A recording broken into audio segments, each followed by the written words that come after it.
The Tennessee Wildlife Resources Agency was established in 1949, then known as the Game and Fish Commission. For over 65 years, we've been on mission to preserve, conserve, manage, protect, and enhance the fish and wildlife of Tennessee. With support of hunters and anglers, we've come a long way since 1949, and now your TWRA is working even harder to enhance your outdoor experiences. A great way to keep up with what's going on is to visit our website at tnwildlife.org or follow us on Facebook at Tennessee Wildlife Resources Agency, on Twitter at TN Wildlife, on Instagram at TN Wildlife Resources Agency. An even better way is to stay right here for an episode of Tennessee Wildcast. Join Jason and Doug as they discuss everything outdoors, from the Mississippi River to the Great Smoky Mountains.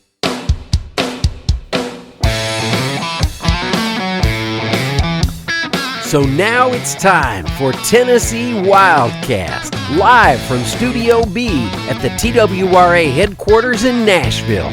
Here are your hosts, Doug and Jason.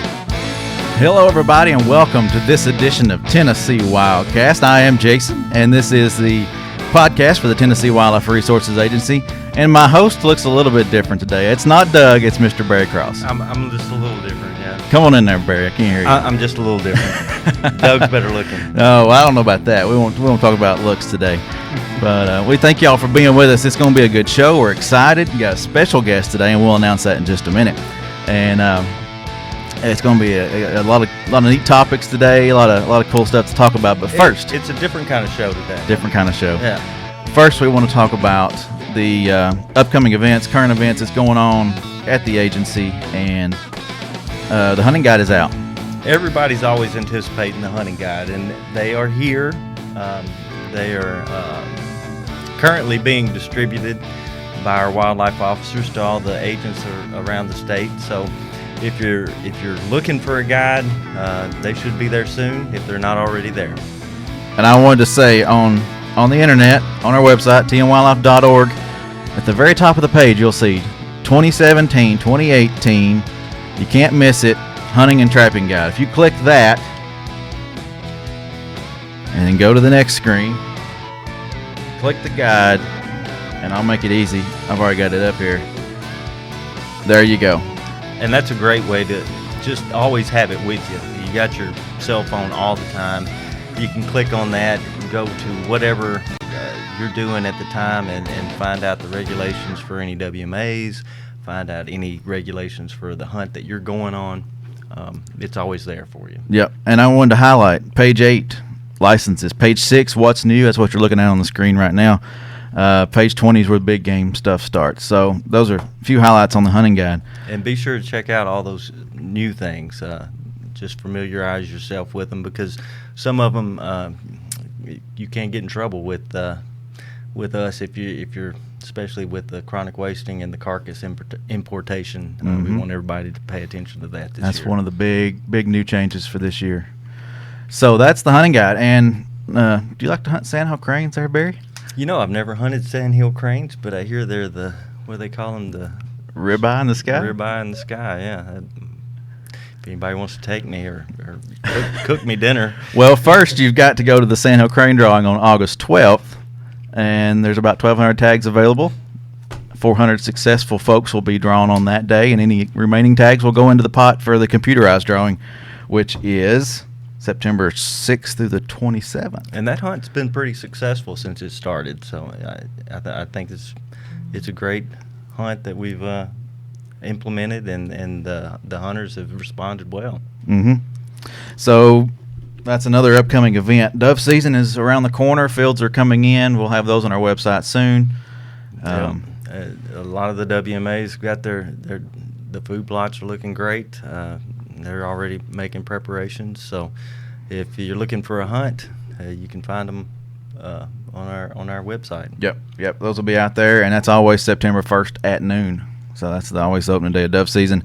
Squirrel season will be here August 26th. That's a free hunting day. Great chance to get the kids out. If you want to get out and chase some squirrels and just enjoy nature and have a good time. It's a great way to get out. Mm-hmm.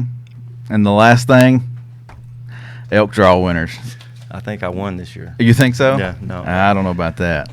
Everybody looks forward to that because, that is like a hunt of a lifetime. It really is. And I've shot video of those hunts. All those guys that get to go on those hunts, it's really an experience. It's rugged country up there, but there are some good elk on the property too. Yep. It's pretty cool. And those will be announced at the commission meeting this month. So stay tuned for that. Well, what do you think? We need a drum roll, please, for our special guest, Give us a drum roll. Janet, camera 2, Ivey. She's in the house. Hi, everybody. Y'all may know Janet from she was a host on Tennessee's Wild Side, our longtime TV show, but more you probably know her better from Janet's Planet. Yeah. You know what? Bill Cody and I always joke we were on Wild Side for 15 years, as long as American Idol was around. That's a good run. So we had a great time on there. But yeah, I'm doing Janet's Planet. But right now, it's like some of you may even be watching some of the segments I'm doing for News 2. Kind of their Eclipse expert, which, again, sort of came to me in a roundabout way. I think you said it best, Jason, this morning when we were talking. You're like, you're a little bit addicted to this Eclipse thing. And I was like, for someone who loves the stars and planets as much as I do, it's kind of like my Super Bowl and Christmas all wrapped into one. Awesome. Yeah. Awesome. We're excited to talk about the eclipse today because that's coming around the corner before you know it. Yes. What's the date? August 21st. I'm going to have that. I'm going to start just having a little stamp and stamping it on people's hands. August 21st. And I will tell you that, quite honestly, you won't be able to miss this. I think not only is the world going to look a little strange there on the actual day, but everybody needs, just as safety-wise, I just want to speak to everybody on this. Starting around Wednesday of next week, August 16th, August 17th, you already, if you're driving 65, 24, 40 any given time anyway, you got to have a little extra patience. But I'm just going to go ahead and say this is your Eclipse preparedness kit. Have water in the car, food in the car, top your gas off, have cash in your wallet. Again, cash will go, Janet, what do you think is going to happen? No, the solar eclipse isn't going to cause any disaster. It's just that when we start having so much demand on either Wi-Fi and connectivity kind of things, some ATMs are actually Wi-Fi connected.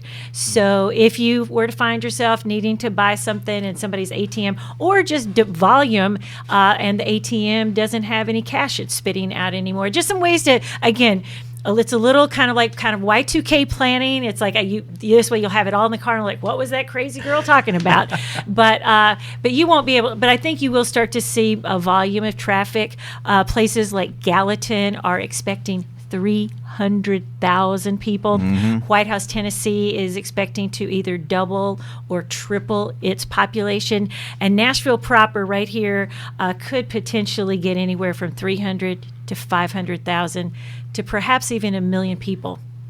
Well, I mean, we're talking about an eclipse, and you think everybody knows what an eclipse. I mean, the Earth eclipses the moon every 30 days. Is it the same type of thing? What is an eclipse when we're talking about a solar eclipse? This is a great thing. If you'll hand me that pass cord, her I'm that going to cord. show you a little bit here. But so first, let me just tell you that an eclipse really does happen. Let me get over here and make this big. 1 second, guys. I'm going to play. Gotta love technology. And yes. I want to there say we this. go. We're live on Facebook right now. So if you're watching on Facebook and you want to comment or have a question or two for Janet, shoot them our way, and then we'll try to get those answered during the show. Please. And it's like Barry brings up a good point. I'm going to get over here. So why don't eclipses happen every month? Well, I'll give you a little example. You'll see here that anytime that moon is usually about 5.2 degrees, let me see, I'm going to get there, above or below the ecliptic plane of the Earth and the Sun. So it's like even though it goes around 29 and a half days every month, it doesn't, unless it connects with that ascending or descending node on that ecliptic plane, we don't get a total solar eclipse. They're not that rare. When I say this, consider this, about every 6 to 18 months, you're going to have a total solar eclipse. However, our world is 75% water. So most of the time, there could be one happening 6 months from now. And it would be so remote and in so distant a place that none of us it wouldn't be visible. So the reason that Now, wait a minute. If we're having a solar eclipse, wouldn't it be everywhere? Not everywhere. This is, again, one of these remarkable things that I'll do my other little thing. Yeah. So this one just... A lot of show and tell today. Lots of show I like and tell. show and So tell. if I go up here to my other, let's see. We're kind of doing my presentation. So you got to talk about a little bit of the Earth and Moon's geometry. So it's going to be, think about it, our Earth is spinning. The moon is also orbiting the Earth. And so it's like it just happened. And you always have to have a new moon. Again, all of these cosmic coincidences have to line up. So it happens to be our position, the day, the time, all of that sort of things, and that's what makes it so very unique in that path. And we haven't had a transcontinental eclipse since, I guess, 1918. So it's been 99 years since it's crossed from the west to the east coast here. So in the this United could be States. like a once-in-a-lifetime thing to go see.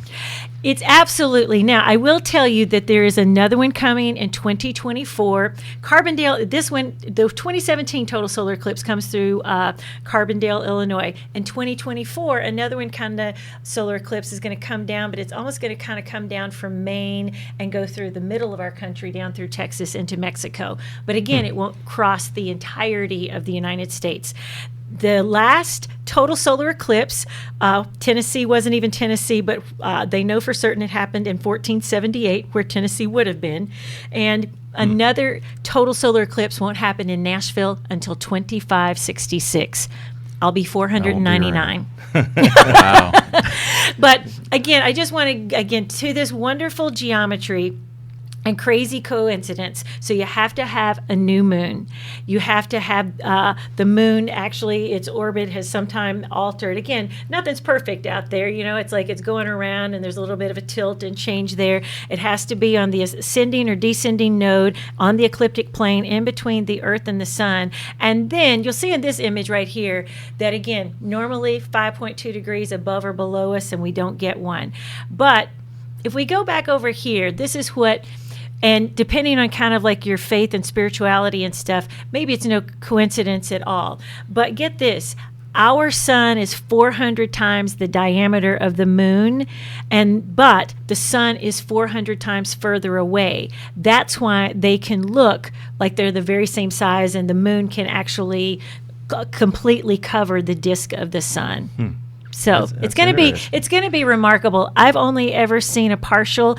I don't know how many viewers out there are watching right now, but most of us. I remember making a pinhole camera back in 1979. Did you do the same thing, Barry? I did the same thing, and when you got some glasses you were going to bring, and we'll get to those in a minute. But when you talked about glasses, I was like, "What are you talking about glasses?" I had the shoebox, is what I did. And that's actually what I made here. And if you guys are interested, I mean, you can use any old box. I mean, just a shoe box. You're going to cut like a little hole out here. Let me see if you can see where I cut that out on the inside. So I've just got a little hole cut right there, and you cover that with aluminum foil.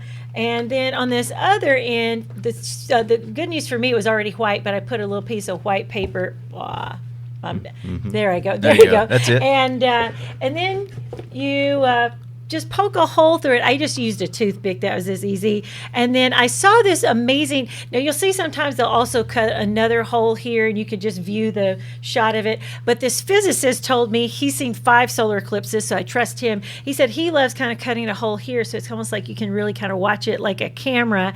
You're going to stand with your back to the sun. The sun will come through. If we were to go outside right now, all you'd see the little round circle of the sun. But this is a great, safe way to view the partial phase of the eclipse, because then you'll begin to see as the moon begins to kind of take bites out of the sun, almost as if Miss Pac-Man's kind of eating her way across there.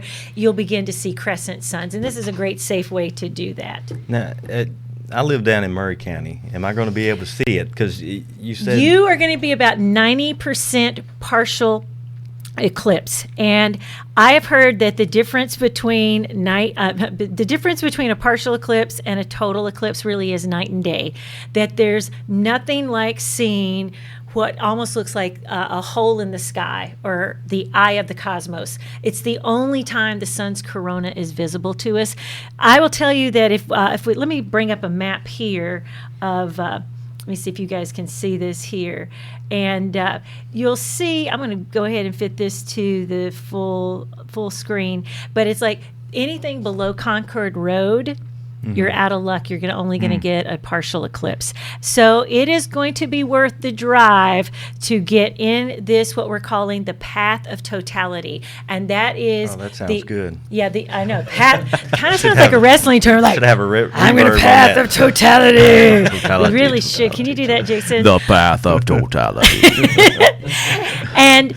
so the umbra, so if we want to learn some vocabulary words here, so those darkest part there, that little path there, we're the umbra, which is the darkest part of the shadow, or the umbral shadow. And then anything outside that, the entire rest of the country, parts into Canada and Mexico, are all going to get a partial eclipse that day. Only...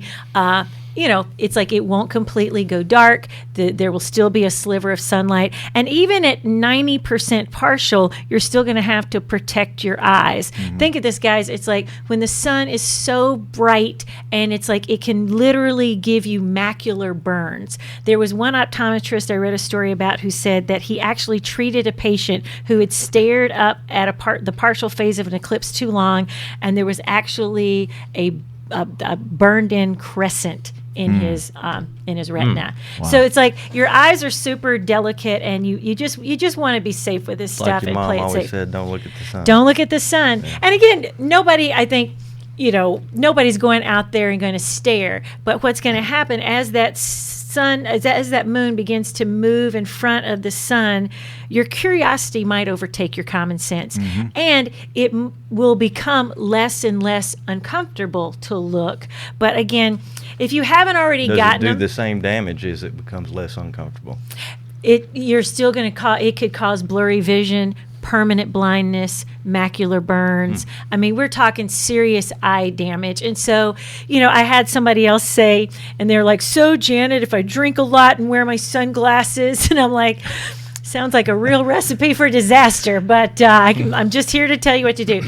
Get this, it's like we're talking, the sun is like 100 pairs of sunglasses will not work. You've got to have these ISO rated. And again, I got these, my top pick for buying glasses happen to be here in Middle Tennessee Adventure Science Center because they're ISO rated. You want to look for this international standard number that says 12312-2, but even then people could always put that on there. You also want to look for eclipseglasses.com. That is actually the name of American Paper Optics. It's a Tennessee-based company right out of Memphis. We know they're good guys, and so if you order online, but American Paper Optics, Rainbow Symphony, if you're here in town, go by and grab them from Adventure Science Center.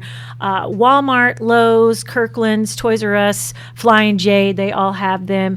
But we're 12 days and some odd minutes away, so from the total solar eclipse, it's time to get them. Because again, if you don't have them, you can always go old school, make yourself a little pinhole projector. And again, remembering you can watch the entire partial phase through this. Some other things that you can do to watch the partial phase, grab some things from the kitchen.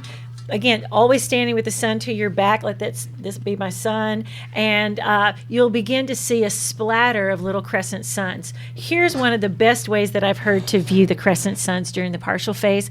Go outside, stand under a tree. Let the limbs and the leaves become your filter, and you will begin to see on the ground these beautiful little crescents all about you. They say it's quite beautiful and magical. And then if you really want to try an experiment, normally they say this is best on a beach somewhere. Spread out a white sheet, and right before totality, you will begin to see what they're calling shadow bands. They're a little rare. They don't always happen, but again, you've got to have kind of a white surface to see them. And they'll look like little shadow snakes. Wow. And there's something happening with solar wind and atmospheric pressure and any number of things. They really kind of don't know exactly why they happen, but they've seen on beaches in India, kids will chase after them as if they could catch them. So that'll be another funny phenomenon to look for. So we talk about path of totality. If you're in that path of totality, is it actually going to get dark, and how long will that last? All right, so I'm going to show. Let's go. These are all. You all got these great questions. Dark, or is it going to be nighttime? I'm gonna play this for you as I talk about it. So, if watch this, it's going to start there. The path of totality starting in Lincoln Beach, Oregon, is come across. You'll see that it is not actually round.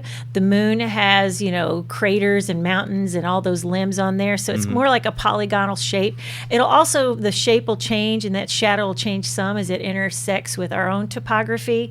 But as it starts out, the moon's going to be traveling, or the moon's shadow, I should say, will be traveling about 2,500 miles per hour. But that's because they're a little higher elevation. You get here in the southeast, it's only going to be going about 1,400 miles an hour. So we're going to experience longer. And Lincoln Beach, they're going to get about a minute. Here in Middle Tennessee, if you're in Nashville proper, you're going to get a minute and 57 seconds. But head north just 20 miles, Gallatin's going to get 2 minutes and 40 seconds. Wow. White House getting 2 minutes and 38 seconds. You going up to Hopkinsville, Kentucky, which is the epicenter. Like, it is smack dab on the midline of this shadow, and they're going to get the most time of anybody, 2 minutes and 42 seconds. And then again, that 2 minute and 40 second thing will continue pretty much all the way down through Charleston, South Carolina. Wow. That's pretty cool. But will it get dark? Oh, will it get dark? Here we are. How big a path is that? How wide is that path? Okay, so the darkest part, I'm going to pause it there. Sorry, I went back. So That's all right. That darkest part there is 65 to 70 miles wide. Okay. Now, again, they can be different sometimes. They have had path of totality as many as 200 miles wide, but that's about the extent of it. Again, that depends on how close the moon is to us or far away from us. But so it's going to get, in this path as it comes and everything, it's going to get dark. But I've heard different people say these things, that it will, at 11:58 p.m. here in Nashville, or 11:58 a.m., the partial phase is going to begin. And somebody's going to say first contact. And then you're going to be all sitting around going, what's the big deal? I don't see anything. Right. So 45 to 50 minutes in is when you're going to kind of go, is there a storm brewing? The colors look weird. It's almost as if the world's going to get muted. The shadows are going to become sharper. You might go, that is the weirdest color sky I've ever seen. And then the closer and closer, say 1 o'clock, 1:10, you're going to start to see almost like this kind of like that sky blue go to a slate blue. And then you may begin to see planets appear in the sky. And so I have heard that it doesn't go completely dark, but that it is dark as night, in kind of like over you, and at the kind of edges of our world, you might actually begin to see almost like a little kind of weird sunset. That you'll see a little glow right at the horizon. I got you. And so I think that, for me, being my first total solar eclipse, I really want to take all of that in. But with you guys being wildlife officers, you guys should have Pandy English on here talking about this. This is what is awesome. During that phase, we're going to see what animals are going to do. So as it gets darker and darker, birds could flock to their nest. It's like cows. Time for bed. Cows could head to the barn. Crickets might begin to sing their nighttime song. You could get some crepuscular activity. Pandy English taught me that fancy $10 word. And it means animals like bears and skunks and bats and deer. Those things that are popping out about twilight, you could start to see them right in the middle of the day. Somebody asked me, what about my fur babies? Or what are they going to do? And I'm like, I don't know about your animals, but my dogs, Bunny and Dude, the only time they're looking up if they're chasing a squirrel, right? So I think they see it dark. I can imagine Bunny's going to be scratching at the door, expecting that that's her time to come in and get on her bed. So I think, and somebody said a cat's going to do what it always does, ignore you and go, what's the big deal? What are y'all looking at me for? So I think it'll be quite interesting. I know Austin Peay State Universities, they're actually going to paint their cows up there at their ag center, and kind of like just to see what they do, because those are beef cattle, and they suspect that normally dairy cattle might go back to the barn, but they expect their beef cattle that about it starts to get dark, they might go, time to go graze. All right, let's enjoy this cooler weather. That's the other thing. So I don't know how dark it's going to get. So, and I want to remind everybody, it's only during the partial phase of the eclipse that you have to protect your eyes. The minute this last thing, I want to show you guys. Well, you don't want to look at the sun beforehand either, though. No looking up at the sun and anything. And during the partial phase, you've got to be wearing your solar filters, not just your sunglasses, but your solar filter Will a welding glasses. hood work? That's one question I've heard. Yes, a welding hood will work, but it has to be a number 14 welders kind of glass and higher. Okay. Again, guys, I wear contacts now, and the thought of damaging anything just is too scary to me. But you'll notice here, even in this image, and let me see if I've got a better thing. This is called Bailey's beads, and discovered by an astronomer named Frank Bailey. And it's these little strings of light. You'll almost see them appear. It's happening right before totality. And even when it's looking like this, it is still not safe to take your solar glasses off. So keep those solar filters on, and you'll know that it's about to be totality when it looks like this diamond ring. Now, when that diamond ring is completely gone, and we get to, let's see, here we go. Oh goodness, I even said crepuscular activity. I just want to show you probably one of the most lovely things that was taken by Fred Espenek. So this is, again, you'll see that last little bit of the Bailey's bead. So when that is completely gone, take off your solar glasses, stare up into this amazing, amazing sight. The only time that you can see that glorious crown around the sun's corona that's about 1 to 3 million degrees Kelvin with your naked eyes is during a total solar eclipse. And we all know that we live in this amazing planet that's in our solar system, but viewing this, I even read an article this morning before I came here, that it is a spiritual experience, that it's not only that it's like you know how it works and you know the solar system is at work, but you are standing there, you're part of it, you're feeling it, you're experiencing it, you're standing in the path of this amazing phenomenon, and you really are seeing the universe at work. So they said that they've seen people after totality fall to their knees and just weep from the sheer beauty and kind of emotional moment. So I think there'll be amazing things. But it's like, again, as soon as you see those Bailey beads slip away, take those glasses off. As soon as you even begin to see light appearing and the moon's moving off the sun, put those solar filters back on. It's just in those partial phases while you're going to be looking up on August 21st. You got to have that. Now that image that you just showed us with the Bailey's beads, that from the time that disappears till you start seeing light, that's when you're talking about that's totality. That's that's the 2 minutes or the 1 minute that people are going to get.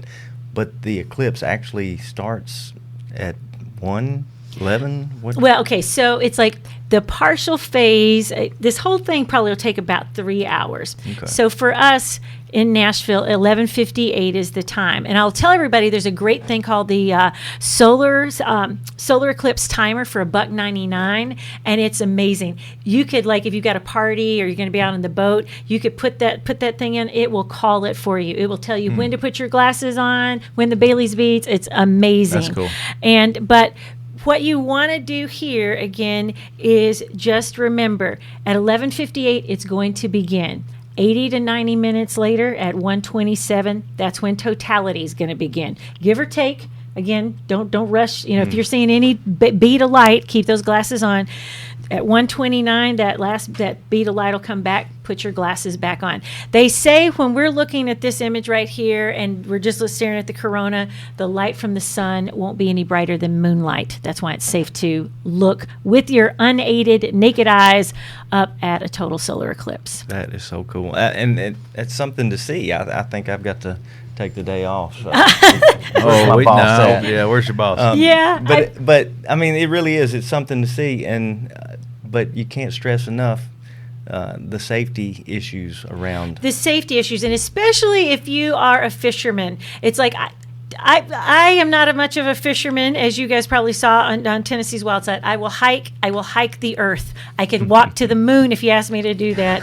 But it's like, do the fish begin biting around twilight? When they start hopping? Early and late. It's a good Early time and to late. fish, yeah. Well, guess what? How would you like to really be able to capitalize on those wildlife limits they have for you? And say about 1 o'clock on Monday afternoon, you're like, can't keep I have more. never reeled them in at 1 o'clock in the afternoon before. You're going to be piling your boat. Don't miss the eclipse, or don't fall out of the boat in the dark. But all I want to tell you is that Always you were wear a going life to jacket. they always wear life jackets when float you're in you a down. boat, especially if you're 12 and under, or you think you might be looking at an eclipse. Wear your glass, but you can't be wearing. So here's the deal: these things are really opaque. So again, if you know you're not going to look up and be tempted to look up at that little crescent thing, or if you're going to put them on, then reel your fish in and then get back to it. right. But those to me are the interesting things. It's like, what will the fish do? And I'm sure there's some people here like Pandy English. You'll have to post this on your website somewhere. She's got a nice QR code where they're wanting people to participate in citizen science.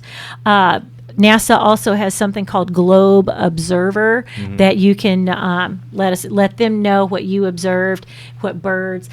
Pandy's even said we could get a false dawn, so that. So I was telling you about the time frame: 11:58 to 1:27, roughly 90 minutes. Then we have totality, and then 1:29 to about 2:54, 2:58 is another 90 minutes. And by 3 o'clock, it's all back All to over. normal. And you're going to face some traffic there on the interstates, most likely. Do you have any suggestions for schools that are having, that aren't letting out, and the kids might want to participate? And I know there's a lot of big events going on in Wilson County. The fairgrounds, I think, something's going on. Charlie Daniels Park in Mount Juliet. They've got a lot of things going on. But these groups that are going to have people flocking, and the kids that need to have protection, and what do you suggest? So some things, if you guys are going to be in school, teachers, please take advantage of this amazing teaching moment. There's some great things you can discuss with your kids. I share this thing about how it's kind of affected people through civilizations. Let me come on down here. There's some great myths, everything from when the Native Americans would see a total solar eclipse, that they would shoot flaming arrows up at the sun, trying to bring the sun back. And the Chinese thought a dragon was devouring the sun. Even Columbus tricked the Jamaicans on one of his third voyage. They land in Jamaica. They basically eaten the poor Jamaicans out of house and home, and there's about to be mutiny as men are hungry. And Columbus goes, if you don't feed us, I am going to cause a total solar eclipse. I'm going to cover up the sun. I'm going to make the sun disappear. Well, he knew that not because he was psychic. He knew it because of his astronomy and navigational charts. So 3 days later, he goes outside. The chiefs of this village are going, he might be onto something. What is going on here? He goes in to be pretending to be devout, watches his timer, lets the solar eclipse pass. The sun returns. He goes, I've prayed for you. God says God's given you the sun back. Now feed us. So I don't particularly like Christopher Columbus, nor do I think that he should be lauded because he wasn't that great of a dude. He discovered some things, so we'll give them that. But anyway, so it's even used in Mark Twain's a Yankee in King Arthur's court. So you'll find all these tales. So it becomes like a little bit of a history lesson, a little bit of a language arts lesson. But again, it becomes a science event. And if you're going to be in school, and that's what they're calling it, use this opportunity to talk about how shadow and light plays. If you've got a creative arts film class, it's all about, if you can tell people more about videography, it's all about light and dark and doing shadows and things. So there's many and sundry ways. Let me offer everybody this. I've got an entire Google folder of eclipse activities. And so if you guys will just give me a shout out to Janet at janetsplanet.com, or I'll give it to TWRA, you guys can have access to all of these great things you can do in your classroom. And please don't miss it. I think we're probably being a little more shy about the dangers of eye safety, but it is possible to hurt your eyes if you stare too long. Mm-hmm. But don't let that fear keep you from experiencing this potentially once in a lifetime experience. There have been people who have traveled from China to Africa to Chile to the deepest parts of Antarctica to see a total solar eclipse. And this time, most of them here in the United States can watch it from their own backyard. And so just having that even if you're going, but we've got all these things to do, even if you do nothing more but go out as totality is creeping in and experience totality and then come back in, you got to make an event of this. It'll be something everybody, I think, remembers for the rest of their lives. And I heard a great guy up at Bowling Green say, think of this not just as a science event, but as a human event. That the hair on the back of your neck will raise, your heart will quicken. You are seeing the world in an opposite way than it is ever supposed to be. Mm-hmm. You should, and I've heard people say you should listen to it in silence. I know there are places like somewhere in Missouri, I think Ozzy Osbourne's going to play Bark at the Moon as it's happening. But there's some other kind of purists who say that to attune your ears to not only like, I don't hear the birds chirping. Mm-hmm. Are the crickets making sound? Did the fireflies begin to light? And then listen as it wakes up again, and we get perchance that false dawn. And as the moon begins to move away, will roosters crow? Now, they've said that they're also curious about what bees will do. So if I've got any beekeepers out there, that as it gets darker, they may head back to their hive, reset their biological clock, and not come back out until Tuesday, the 22nd. So again, these are all the things that are still unknown, and we're going to be able to kind of discover. And scientists at NASA, of course, still want to figure out why is the atmosphere of the sun so much hotter than its surface, and all of these great, beautiful questions that are still out there for our discovery. Mm-hmm. Kind of fascinating, huh? All those planetary questions we have. Yeah. And if you're a night sky watcher and love to figure out what's going to be up and about, I wish I had it. Maybe I do. Hold on. It's possible I'm more prepared than okay, so that's what we're talking about, crepuscular. I mentioned that big $10 word. So you might get, look for those bobcats and skunks and go, I don't normally see those in the middle of the afternoon. And we talked about that you're going to have an eerie twilight. So that's kind of I think what you see there is, again, you probably are going to have some kind of glow at the horizon, and just notice the difference in color. Again, they say shadows will be sharper, but this is a map of what it will be in the sky. So we'll have the sun right there, and then up and to the right a little bit is Mars, and then up a little further is Venus, and then you've got Jupiter kind of down here in this other quadrant. You got Mercury, which is hardly ever visible, and then we'll see if we see any other kind of constellations come out. So that'll be, again, weather is going to play a huge issue. That was my thought. If it's cloudy or raining, how's that going to affect it? I think I'm going to be under a table crying my eyes out. But I've heard too that it's even if it is cloudy, there's still things to experience. All the animal things will still probably occur. It will still go dark. That in a weird way, I've heard one guy say it's not as awesome seeing that, kind of hole in the sky. But if it's raining one of the things meteorologists are just praying and hoping is that no tropical storm develops. Because if we had days like we did, in the last couple of days where it just kind of stayed kind of dense and cloudy, you'll go, oh, it got darker. And, it never goes quite to nighttime in the middle of the day. So it will still go dark. It just won't be as exciting as if we're having a day like today where it's more sunny outside. Where you can actually see the horizon and see the twilight-looking sky. Yeah. Okay. It's going to, again, there's so many great articles out there, and I probably spewed and confused you more than I've explained anything because I get so super excited telling you about everything. Oh, this has been great. I had another question. What if somebody's going to be in China, on the other side of the earth? What will they see? They're going to be seeing their same old sky. Okay. Yeah, it's just, again, It has more to do about Earth's rotation and the moon rotating. And it's like, again, when you think about it right now, even though we can't feel it, we are spinning on our axis at 1,100 miles per hour. And while we're spinning on our axis, we're also hurtling around the sun at a little over 67,000 miles an hour. So as with all of that revolving and rotating and stuff, only a section of the Earth ever gets a total solar eclipse at one given time. So basically, they happen 6 to 9 months, but rarely are they seen. And Rarely are they ever in the same place. That's what makes Carbondale, Illinois, so kind of like there must be aliens there, because like I told you, it's like it hasn't happened here over what's now Middle Tennessee since 1478. Right. Won't happen again over the Parthenon until 2566. So usually there's this span of 300, 400, 500 years between things. So yeah, I mean, they happen somewhere in the world every 6 to 9, 18 months or so, but the chances of us necessarily seeing them are rare because they're out over our world's 75% water, or they're in a place so remote. There was one total solar eclipse that was off the coast of Iceland, and only 9 people in the world witnessed it, and they were all the 9 people in the plane that happened to be flying by during it. Wow. So again, they're happening. It's just rare that it's in our own backyard and so visible. And what makes this one even, I think, probably, they say it's probably going to set a Guinness World Book of Records for the most viewed total solar eclipse in history because of its accessibility.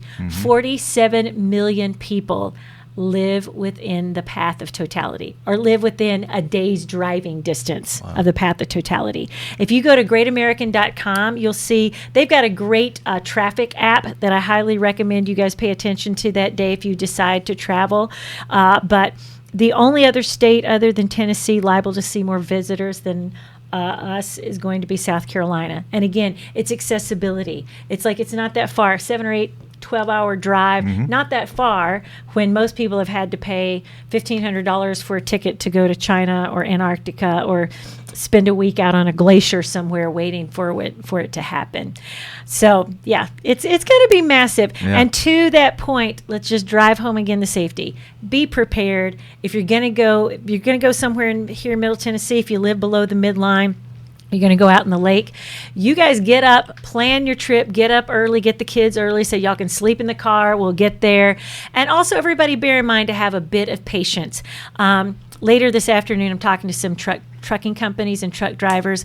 Be aware that these big semis cannot stop on a dime, so that if you were to stop suddenly, mesmerized by this heavenly sight, the chances of them being able to stop suddenly become much less. Right. And they want to you want to be safe, keep everybody safe. I think if everybody does their part, just know between August 16th and August 23rd, just put some good music on or say your prayers during that drive and have a lot of patience for one another. Make some alt plans for how you're going to get to places, and don't pull over onto the emergency lane, because our interstates are going to be flooded with traffic. You certainly don't want to be the cause of an ambulance or a risk management or somebody trying to get to somebody truly in need, and you just happen to get tired of sitting on the interstate. So again, I think for that human event and the science event, everybody's going to have to take a big old deep breath and be kind on that day as well. So maybe that's a good thing.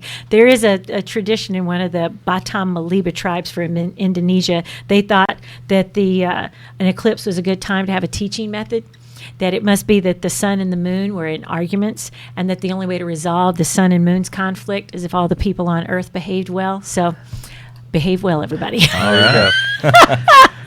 If folks want to learn more about this, you do have a website, janetplanet.com. Yes, and they can go there. You can also take a look at WKRN.com and just put my name in. We've got a bunch of eclipse facts and data there.